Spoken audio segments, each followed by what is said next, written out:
Hoje a gente vai falar um pouco sobre a obtenção do coeficiente angular dados dois pontos de uma reta no plano.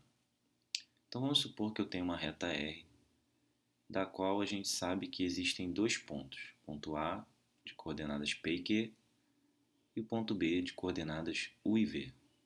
Se essa é uma reta, então a gente pode escrever que y é igual a mx mais n. Só que se A pertence a essa reta, se essa reta R é essa daqui, ou seja, se R corresponde a essa equação, então eu posso escrever P no lugar de x e Q no lugar de y. Então eu posso escrever aqui Q e P. E posso escrever também U no lugar de x e V no lugar de y. E aí eu fico com Q igual a M vezes P mais N e V igual a M vezes U mais N. Aí agora a gente tem um sistema de equações entre M e N. Se a gente subtrai essas duas equações, a gente tem Q menos V igual a MP menos MU. E aí a gente pode colocar o M em evidência. Então a gente fica com M igual a QV, Q menos V, sobre P menos U. Ou seja, né, o coeficiente angular de uma reta que passa pelos pontos PQ e UV é exatamente igual à diferença entre os valores das ordenadas, que são os valores que aparecem no Y, Q e V, que eu vou chamar de delta Y, e os valores em X, P e U, na mesma ordem. Então aqui, ó, repare que eu fiz P menos U. Então, P menos U, delta X. Então, dados os pontos A e B da reta, M vai ser delta Y sobre delta X. Vamos sintetizar isso aqui, ó. Então, eu tenho A e B, dois pontos, né, de uma reta no plano cartesiano. Então, A tem coordenadas XA e B, XB, para X. Aí A aqui, ó, YA e B, YB. Bom, então a gente viu por essa expressão que quem vai ser M? Delta Y, ou seja, a diferença entre YB e YA. Deixa eu fazer com a mesma cor dali para ficar delta Y, delta Y, delta Y sobre delta X. Delta X eu fiz de azul. Então, delta X, esse tamanho.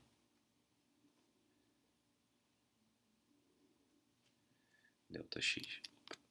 Delta X. Então, delta X é esse tamanho aqui. Ok. O que isso representa nesse diagrama? Se a gente observar, delta Y corresponde a esse tamanho, que é o mesmo que esse tamanho aqui. Então, esse cara aqui é o nosso delta Y. E delta X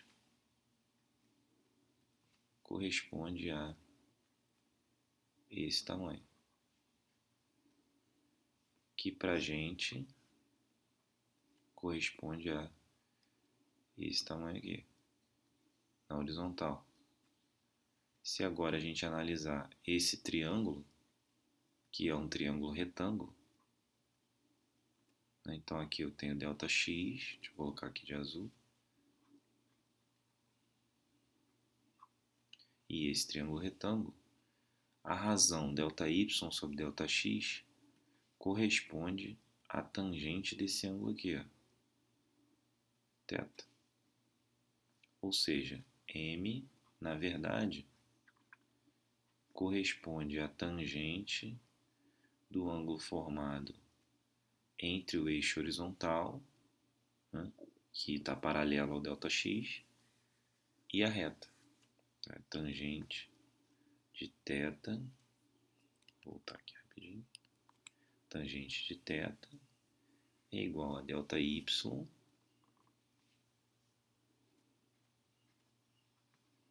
sobre ΔX. Isso representa o seguinte: é possível obter o coeficiente angular dados dois pontos da reta. Então, se eu conheço dois pontos A e B da reta, eu consigo obter o coeficiente angular. Basta fazer ΔY sobre ΔX. Mas, além disso, né, o fato de eu conhecer o coeficiente angular significa que eu sei o quão inclinada é a reta, porque a tangente do ângulo entre a reta e o eixo horizontal é equivalente ao coeficiente angular. Isso significa também que na vertical a gente não tem coeficiente angular, porque a tangente de 90 graus não está definida. Né? Então, quando temos uma reta vertical,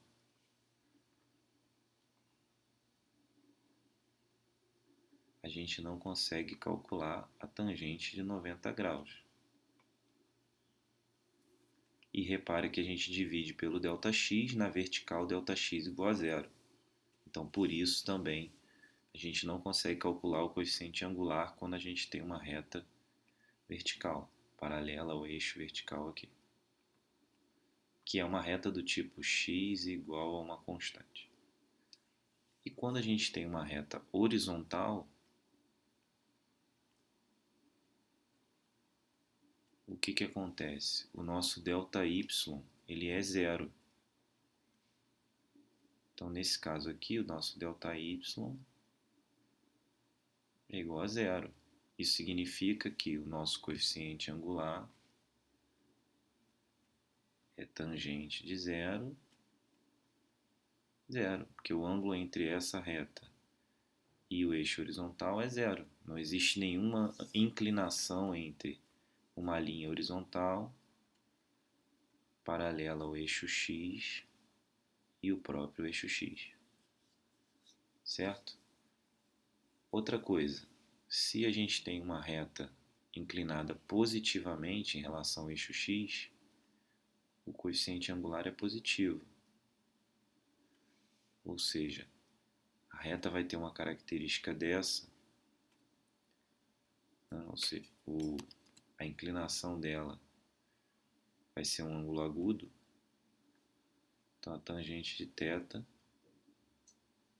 é maior que zero. Porém, se eu tenho uma situação como essa,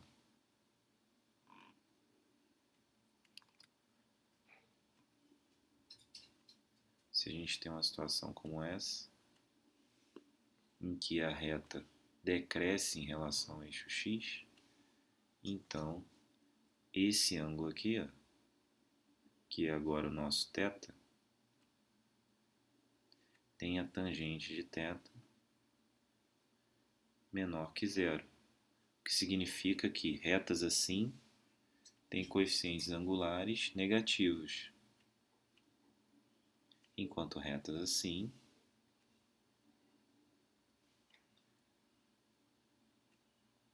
crescentes em relação ao eixo x têm coeficientes angulares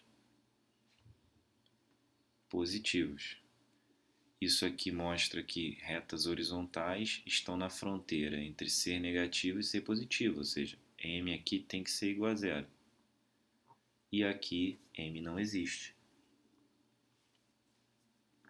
Então aqui M não pertence aos números reais, certo? Então aqui na vertical a gente não tem M. Na horizontal, M igual a zero. Se o declive é positivo, M é positivo. Se o declive é negativo, ou seja, se o ângulo é obtuso em relação ao eixo x, então M é negativo. Ok? Com isso a gente percebe a relação entre o coeficiente angular e a inclinação da reta em relação ao eixo x. Uma vez que a gente viu aqui que essa inclinação está diretamente relacionada à tangente do ângulo θ, né, que é feita dentro desse triângulo definido pela reta que passa pelos pontos A e B e os eixos vertical e horizontal. Ok? Então é isso. Eu fico por aqui. Até o próximo vídeo e tchau.